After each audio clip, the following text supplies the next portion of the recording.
Colts are going to the Super Bowl. Don't even at me about it. Don't at me. I put down $100 to win $1,400 after watching. I think I talked about this yesterday, but I don't care.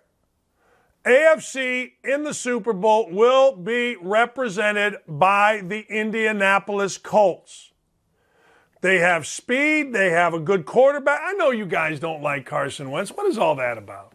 Hey, man, it's Philly. We hate Carson Wentz. I don't care. Shut up. Seriously, shut the hell up.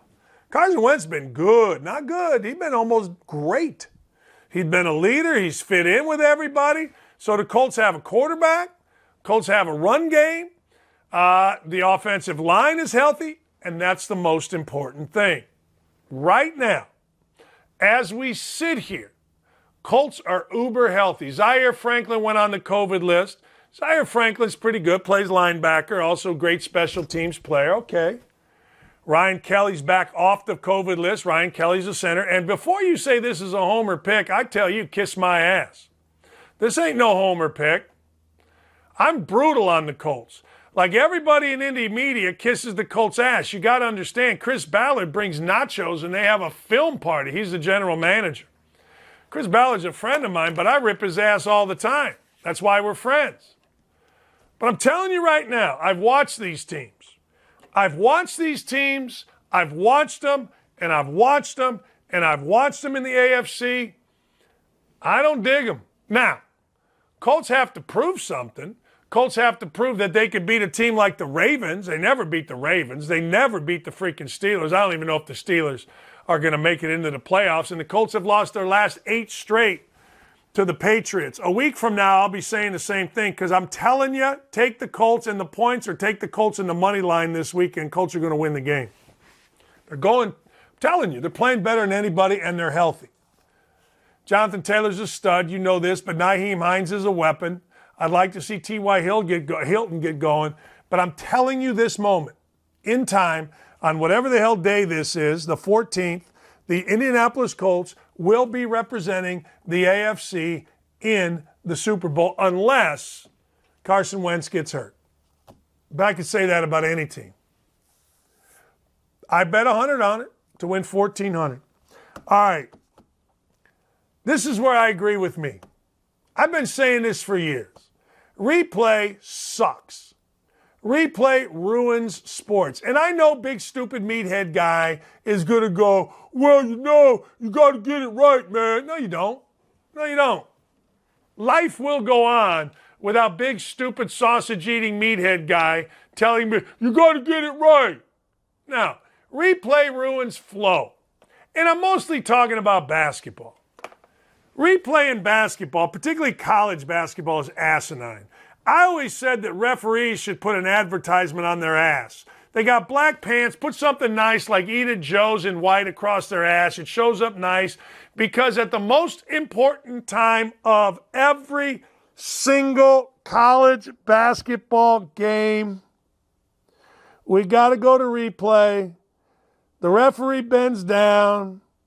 The camera's from behind. And we got to look at Teddy Valentine's ass forever and ever. And then we got to do it again. And then we got to do it again. Somehow we make it usually through the first 37 to 38 minutes of a college basketball game without going to replay. And while I'm on it, hey, referees, how about you stick flags in your pocket? Better this week, I thought. Rex Ryan on the Countdown Show on ESPN, or maybe it was on Greenberg's show, Get Up. I was going to say, I really don't watch the Countdown Show. I'm usually at church. So it was Greeny's show, Get Up. Rex Ryan, who I absolutely love, because while everybody's posturing, whether it's for race or whether it's for whatever, their guy, their boy, their guy, their GM, their coach, their buddy, whatever, while everybody's posturing on those shows, I'm looking at you, Ryan Clark, Rex Ryan just tells you what the hell it is. Rex Ryan made fun of his foot fetish, and Rex Ryan said this: can we please not let analytics ruin football? And then he threw the caveat in there, and I love the caveat. Then he threw it in. like they did baseball. Is this a mic? I'm dropping it because he ain't wrong. I've said this before. You get too much into analytics. You get too much into analytics in football. Let me give you an example. It was Thursday night football, I believe. Mike Tomlin's down 9. About 6 minutes to go. He decides it's a good idea to go for 2. It is, and somebody else did it this week. It's so stupid. Let me explain to you a very simple reason it's stupid. And then somebody told me, well, the analytics say. No. Here's the deal. You kick the extra point, you're down 8. All you need is a stop and a score and a 2-point conversion, and you got a tie game. You don't get the 2.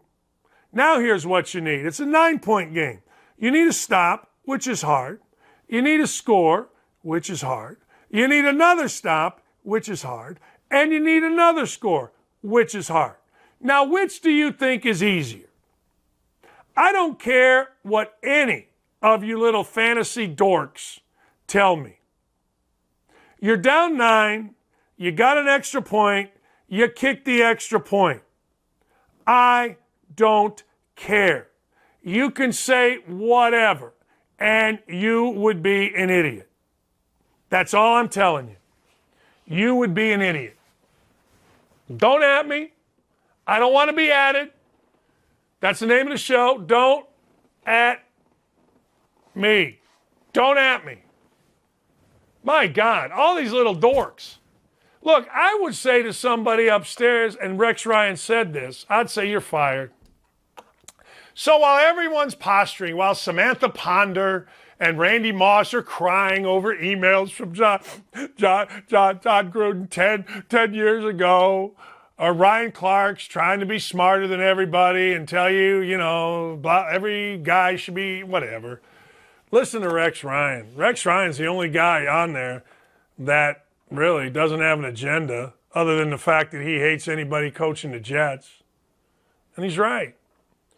Brady Quinn yesterday came out and said the media has been completely unfair to Urban Meyer.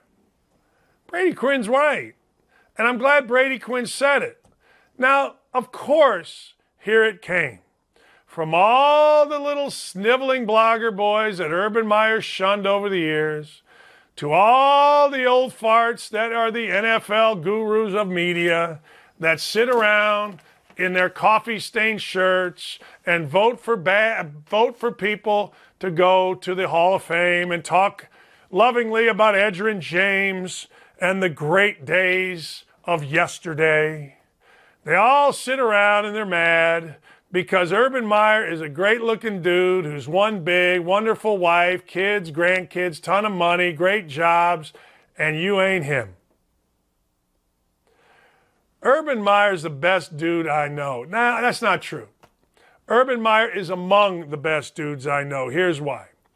Urban Meyer, when I decided I wasn't going back to Bowling Green, I didn't have a job, he was kind of the hot thing at Utah. He would call me all the time. How you doing, partner? Everything good? Urban Meyer did that. I didn't hear from Bobby Knight. Bobby Knight was my longtime coach. I didn't hear nothing from him. He was mad about something. Urban Meyer did it every week.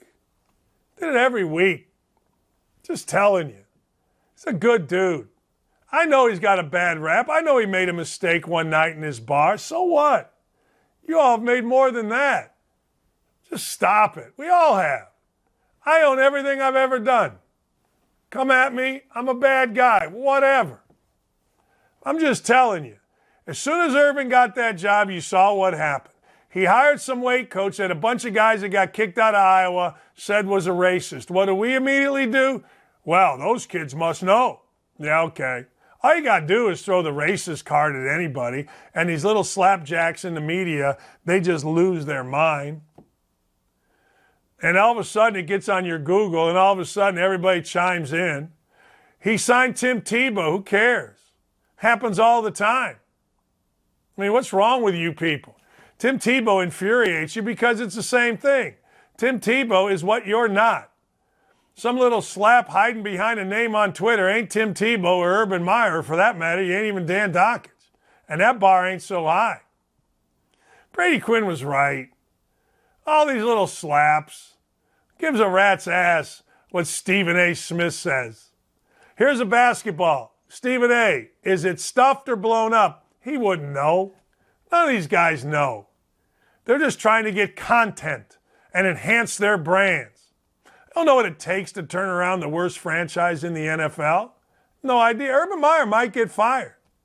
Urban Meyer loses to the Jets and loses to Houston. I wouldn't be surprised.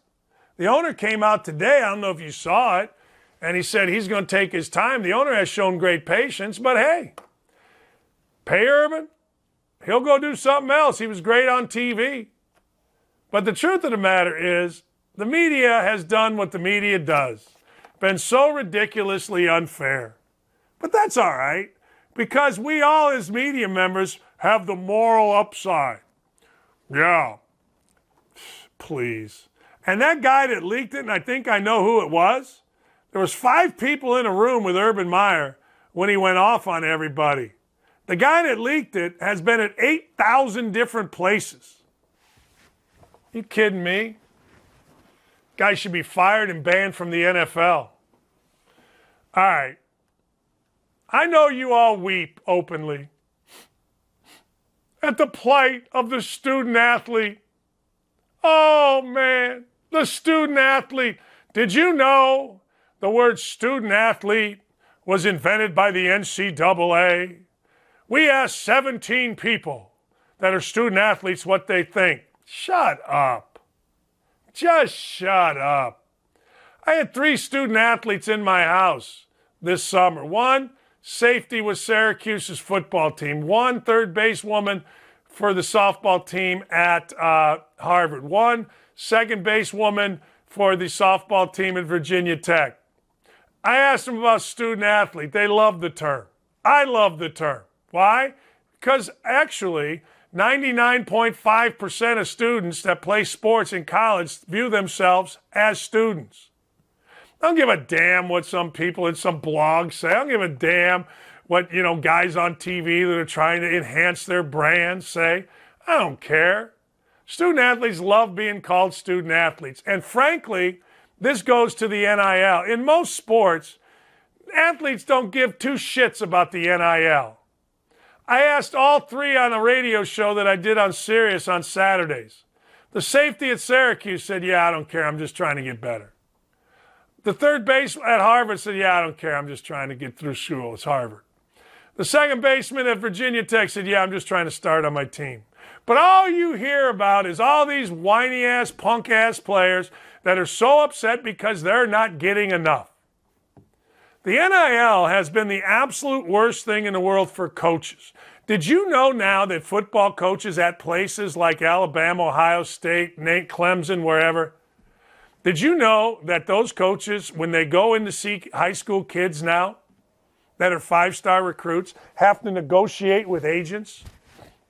And I know you think that's all great because, well, those are the guys with the labor. No, they're not. I always use this analogy. I saw it, and I've seen it before, and I saw it again. Tyler Hansbrough played for North Carolina. Tyler Hansbrough was the thing. He was the man in college basketball. You couldn't swing a dead cat at the Final Four after Tyler Hansbrough was gone. This Final Four was in Glendale, Arizona. I was doing some stuff for ESPN on it without seeing a North Carolina Hansbrough shirt. Tyler Hansbrough gets drafted in the first round by the Pacers. He's playing for the Fort Wayne Mad Ants. Do you know how many Tyler Hansbrough Mad Ants jerseys I saw? None.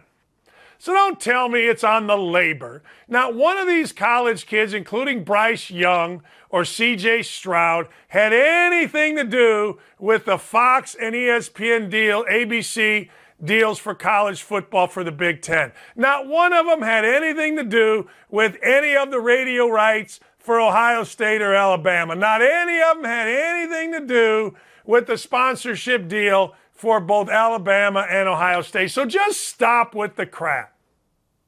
Just stop with the crap that these guys, the sweat on their brow. I was a college athlete. I questioned authority. I told Knight our food sucks. It's got to be better.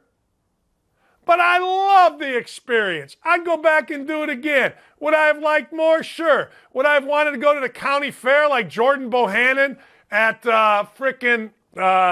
Iowa and made $500 to shoot off fireworks? Maybe. I don't know. I would have rather gone to Nick's, had some beers, and hit on the sorority girls. You guys give me gas with this. Do you know it's the worst thing ever for coaches? Ever. They got to negotiate with a 17-year-old for a car deal. And you say, good for the kid. Great for the kid until, guess what? Until it all goes away. Quinn Ewers got over on everybody. That dude came into Ohio State, had $1 million out of Texas in his pocket, didn't do jack squat, didn't play it down, took about $150,000 to $200,000 from Ohio State. Good for him. Until all of a sudden, he's an entitled guy 5 years later, and now we'll see what happens with people. Hopefully not him. But I'm anxious to see what happens to all these self-important guys, because the hardest time in your life as a student athlete is the 3 years after you're a student athlete.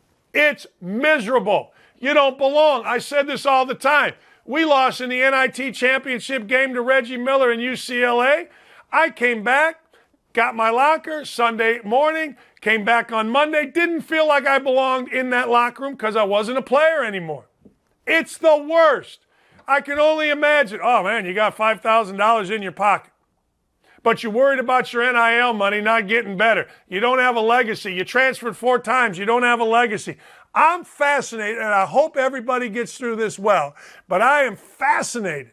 It's the worst thing ever for coaches, for sure. How about negotiating with a 17-year-old, his pain-in-the-ass mommy and daddy, his trainer, and his agent? And then you got to run to the local car dealer and say, hey, I need a car for Slapdick Johnny because Alabama's giving him a car. It's the worst. So write your blogs on what I'm saying. Rip my little ass. I don't care, because Double D, me, I deal in real. I don't deal in, well, you know, the student athlete is the labor, unpaid labor.